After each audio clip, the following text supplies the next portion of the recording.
What's going on, guys? It's been 10,000 years, but we're here. We are here finally with a new generic Rambles. And boy, do I have something that I want to talk to you guys about today. As you know, we had Nintendo Direct, we had a Sony State of Play, and it was Tokyo Game Show. We had a whole bunch of cool video games announced at this time. I normally do a video talking about all that stuff, but this year I wanted to do something a little different. I'm not going to focus on the whole thing because, to be honest, my overall opinion for Tokyo Game Show, it was solid. It had some great announcements, wonderful announcements. Even the Nintendo Direct had wonderful ones. State of Play has some wonderful ones as well. But I want to limit it. I want to limit it on what I want to talk about for you guys today, and I want to focus on the fighting games that were announced. And there's two in specific that we're going to talk about today. Nothing too crazy about them, but I want to engage why these two fighting games are essential to 2023 because, well, one of them is definitely coming out in 2023. The other one, not 100% sure, but I am pretty 90% sure that it will come out next year as well. And those two games are Street Fighter 6 and then we have Tekken 8. Now, I want to start with Tekken 8. Tekken 8 is beautiful looking. If you haven't seen the trailer, please look at the trailer right now. Go stop this video, go look at Tekken 8, and come back here because Tekken 8 looks crazy. The footage that was shown on that trailer was in game from the story mode. So as you can see, when it does the cinematic camera, obviously I believe that's going to be 100% story stuff. But as you can, first thing you can see, it's graphics. Y'all know I'm not really a graphics buff, but for me, starting with Tekken 1, and they look like they looks like something. They look like something, but I just want to know that like gaming has changed so much that the new, like, visually the game is great and the mechanics looks even better than before. They have finishers, well, I wouldn't say finishers per se, but they have supers and they have everything else a fighting game needs.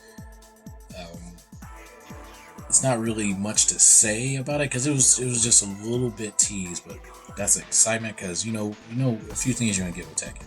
You're gonna get good gameplay. You're gonna get good mechanics, and I believe Tekken has really good fighting game mechanics. Always great characters, and the best thing, music. Tekken's probably one of the best fighting games with music, in my opinion, next to Guilty Gear. But those soundtracks are hitting on point, and we're finally at Tekken 8, and it's amazing to see it in action, and I want to see what's next for that in the series.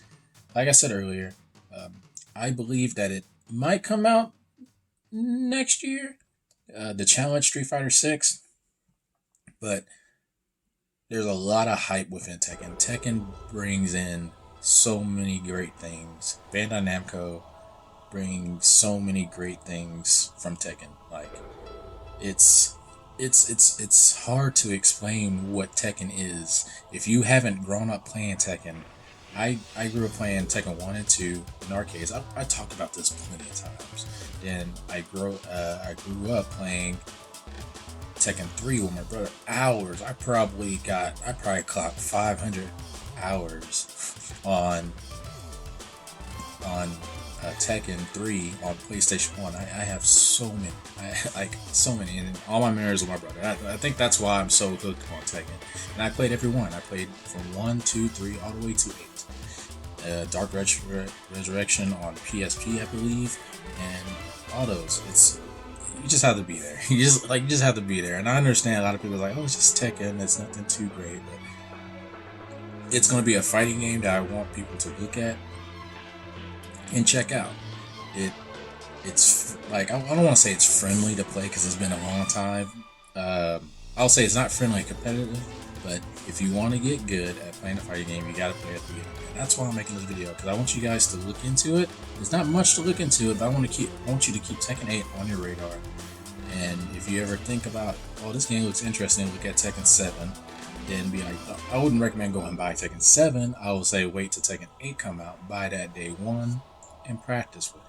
That's it for the Tekken side. The next fighting game that's blowing everything away is Street Fighter 6. Capcom said, hold my taco salad. I'll be right back. And I don't know, are they mad because it took so long to get great, or Capcom was like, oh, we just want money? I don't. Are they trying to make us happy because Street Fighter 6 is crazy. First of all, I got to do a huge shout out to the RE engine. The RE engine is probably like the greatest thing to make anything exist.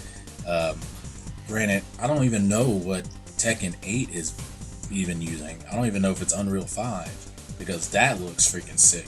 And that's another thing I like between Tekken and Street Fighter. They both go off on their own stylized graphics, which makes both games look visually amazing. Street Fighter 6 has a great cast. They announced all 18 launch characters. I can't name them all because there's a lot of new people on there, but we have all the World Warriors on there. Pretty much we have Honda, we have Blanca, Ryu, Ken, Cammy, Chun-Li, Guile.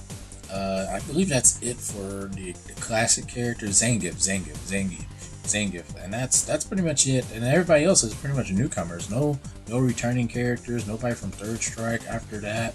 So it's very interesting how they went around picking that. But I think that's a good move. You want to keep the basic classic characters. Then you want to let's bring new people similar to the old/newer people and go from there. I forgot Jury. Jury is Street Fighter 4, so a lot of people like Jury. So of course she's gonna come back in. People like that lady. She's a very interesting gal. But that aside, also it has a single player mode, a story mode per se. Nothing like Marvel vs. Capcom Infinite. Marvel vs. Capcom Infinite, great game but bad visuals, and I guess they saw that and they said, all right, Street Fighter 6, we gotta get it right or get it tight. Because they gotta get it right and get it tight because they don't want a loose game anyway. But graphically amazing.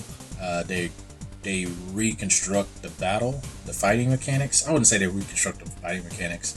I know I probably have a professional who come in this video and be like, you know what you even talking about? He's like, no, I'm really talking to the casuals. I'm trying to get the casual to come in and play it day one, start practicing, get decent, so when it comes out, I can have some fun and everybody can have some fun, because that's what it is at the end of the day. But more about the single player, it's called World Tour mode, and you can actually make your avatar. And like, Capcom's been on the ball with customization right now. Customization with Monster Hunter is really good, but they're taking Street Fighter 6 to a whole nother level. During the interview at the Tokyo Game Show, they talked to a lot of different ethnicities, different people of color, and they worked very closely with them to get everybody right.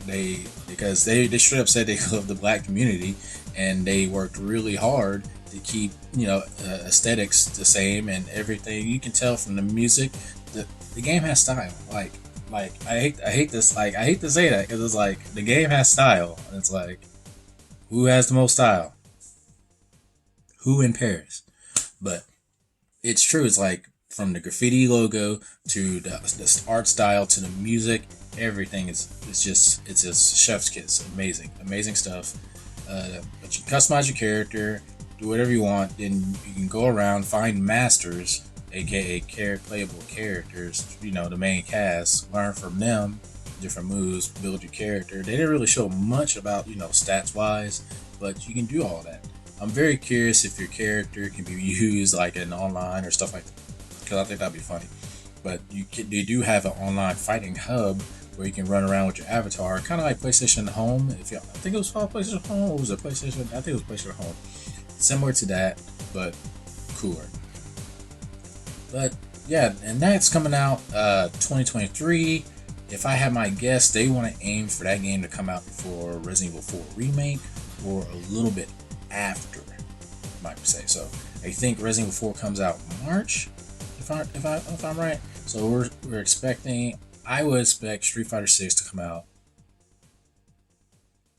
February, around February, sometime February would be a nice sweet spot. Then I want to say if Tekken's coming out, Tekken's gonna come out end of the year next year if it comes out 2023. Now I know what you're thinking. There's a whole bunch of other fighting games out there, and like you're like, where's Injustice 3? And I'm like, because Mortal Kombat 11 just came out.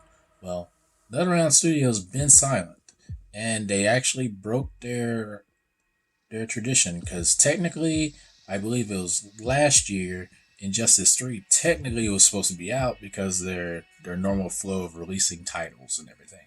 And Ed Boon teased that it's like they're working on a new, not a new project, but on a specific project, and they need to take a little bit longer to create it.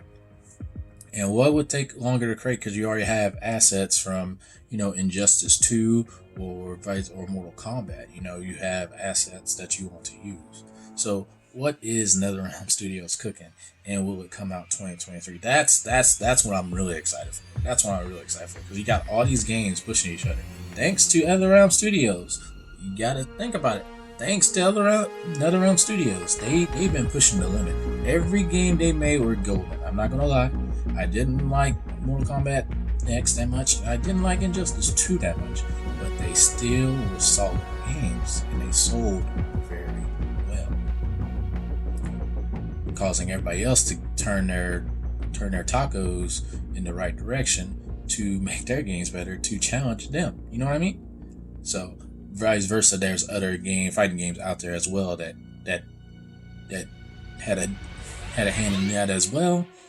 But NetherRealm Studios was the lead, and to me, I think they still are on the top in a way.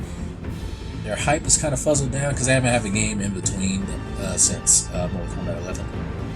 Now the key thing is, what is the mystery game? A lot of people believe it's Injustice 3, which I don't really think is going to be that, because I think it would have been out by now. A lot of people believe that it's going to be Mortal Kombat 12, which is a high possibility that it's Mortal Kombat 12. They started from scratch and redoing everything added to that as well. There's also a theory that is a Marvel fighting game, which I don't know how true it can be, but it has some small percentage to be true with the basic knowledge that I'm hearing through the grapevine, and Marvel vs. Capcom Infinite not doing so well. It could shed some light. There's some rumors going on that it's Mortal Kombat versus DC 2, but it's going to be actually rated M, because let's be honest, WB and the way they're marketing different stuff so dark, not making a stab at Zack Snyder or anything, but the way they're presenting their stories, the way they're writing their characters, they can get away with that. Heck, they have Joker, they have a few DC characters in Mortal Kombat 11. No, it's just Joker. And in Injustice 2, we have Raiden, and I believe there's another Mortal Kombat. I think it's Sub-Zero as well. So their universes are connected. They have a history, so they could be something with that. Or it could just be straight up a Marvel vs. DC fight game, which is another possibility as well. But a lot of people got to play nice, and a lot of people got to sign some checks. And that's a high possibility. If that game is true, that game will sell a lot. But me personally, I don't like superhero fighting games. Dark tone, if that makes sense. Injustice 1 and Injustice 2 is great games. I think they look good for what they are, because DC can't. I believe DC can do that. You know what I mean? I feel like Marvel really can't. They can make a game look, because look, you got Spider-Man, you got Wolverine coming out, but I don't think it works in a fighting game mechanic-wise. Personally, I believe that. I believe it has to look like a shell-shaded type of atmosphere for those type of games. No, and I think DC can work both ways, because like, imagine this, like let's say Capcom does make a future Marvel vs. Capcom, or they do Marvel vs. DC. something crazy. I prefer it to be an RE engine, stylized like that, than the motion capture, hyper realistic characters that NetherRealm Studios is used to. Granted, they could be using that engine to make a new stylized graphics for their games, and it would probably work just fine. Who knows? I'm not sure. But NetherRealm's mystery game has the possibility of coming out next year too. So that's why I want to bring that at the end of the video. And I just wanted to show you my thoughts on everything. It's not really anything crazy. I know y'all expecting like a big shebang, a big awesome thing, but that is it for me today. I would like to hear your guys' thoughts. Are you guys interested in Street Fighter 6? Are you interested in Tekken 8? Are you interested in NetherRealm Studios fighting game? Are you playing any fighting games currently? Are you playing Guilty Gear Strive? Are you playing Blaze Blue? Is they even still playing Blaze Blue? I don't even know which fighting games are playing anymore. I am so sorry, but I'm just a casual fighting game player, and I just like seeing cool characters on screen, flashy colors, blowing stuff up in a fighting game, and some funny lines at the end. That is me in a heartbeat. Y'all know this. But that's it for the video today. I'll see you guys next time. I'll let you guys know I'm gonna try to push these videos out a little bit more, but I'm not gonna stress myself like I did before. I was stressing last time. So this time I'm gonna moderate make videos. So we're gonna get videos, but you're not gonna get like 2 videos a week. You're not gonna get like 1 video, then a week off. I'm gonna try to my goal is one video a week or 1 video every other week. So if I miss a week, I'm definitely gonna get another one. Then I'm probably gonna back it up with another one back after that. So I just want to let you guys know that, and that's it. So you guys take care of yourself, and yeah, see you guys on the flip side. Be safe out there.